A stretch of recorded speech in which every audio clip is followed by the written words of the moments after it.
God's last messenger and the conveyor of divine knowledge, Muhammad, had companions who benefited from his knowledge. Ali was foremost among them. Ali is the only person who was miraculously born inside the Kaaba. His father was Abu Talib, uncle of God's last messenger, and the one who was Muhammad's ward since he was 8 years of age.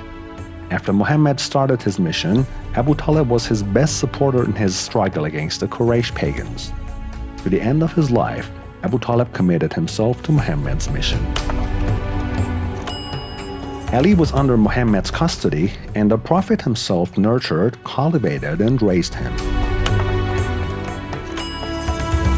Ali was the first man to accept the Prophet's invitation to enter into Islam. At the start of the mission, in the first public meeting for inviting Mecca's grandee, the Prophet said about Ali, "O relatives of mine, know that Ali is my brother, executor of my will, and my successor among you." On the eve of emigrating to Medina, the Prophet appointed Ali as his trustee in Mecca, placing him in charge of returning things people had given the Prophet in trust.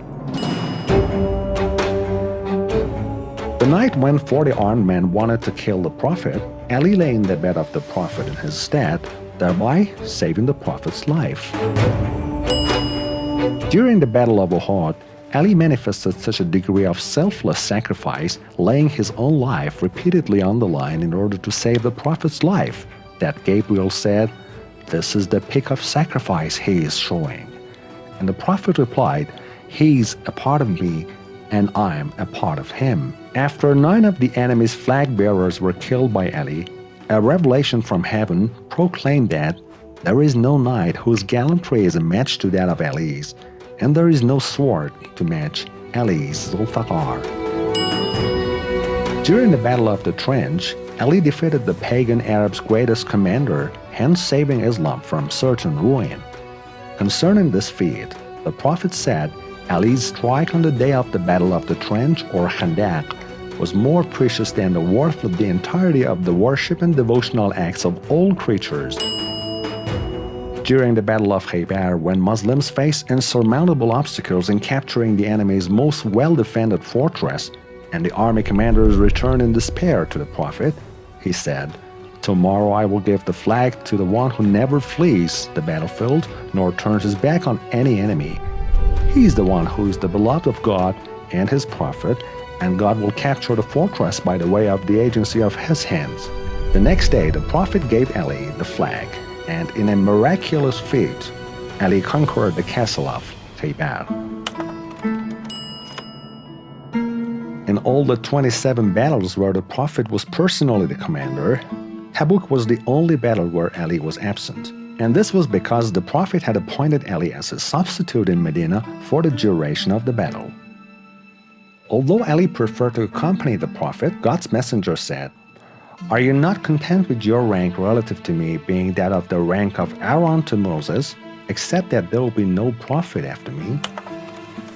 After the migration, or Hijrah, the Prophet made brothers of each immigrant help her pair. Eventually, Ali was left alone, without the Prophet having appointed him a brother.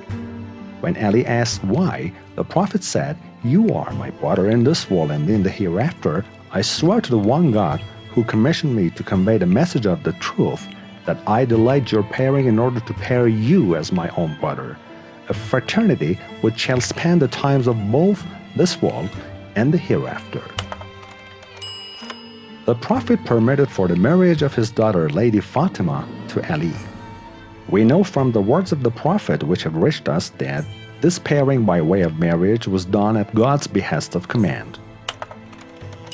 The Prophet took Ali and his daughter Fatima as well as his grandsons Hassan and Hussein to the Mubahala, or cursing ritual of mutual imprecation, with the leaders of Christians of Najran. This event was an affirmation of the limitation of the membership of the household of the Prophet to these 5 individuals. The only house the Prophet permitted to have a door opening onto his mosque was Ali's. The Prophet, in response to objection by some of the companions to the favor thus bestowed on Ali, said, God has ordered me to close all doors opening to the mosque except that of Ali's house. Never did I order a door to be closed or to remain open on my own volition. Rather, I follow God's will in all matters.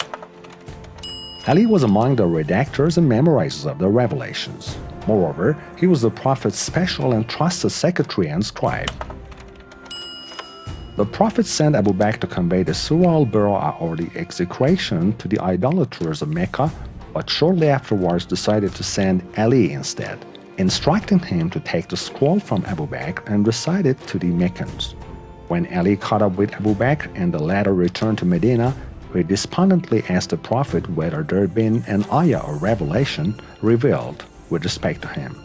The Prophet said, "No, but I have been told to convey the message of this surah to the idolaters of Mecca, either myself personally or by one who is a part of me." Upon returning from his last pilgrimage, the Prophet stopped at Qadir home among a huge crowd of Muslims and announced Ali as his successor, saying, "Whomsoever I have hitherto been Lord and Master or Mullah, so too this here Ali shall henceforth similarly be his Lord and Master." All the companions then shook hands with Ali in allegiance and congratulated him in his appointment. Eventually, on the 19th of Ramadan, Ali was martyred by the blow of a poisoned sword while he was at prayer in the prayer niche of the Kufa mosque. 2 nights later, on the eve of the 21st of Ramadan, he ascended to God's heaven. The Prophet of God said, "I am the city of knowledge and Ali is its gate.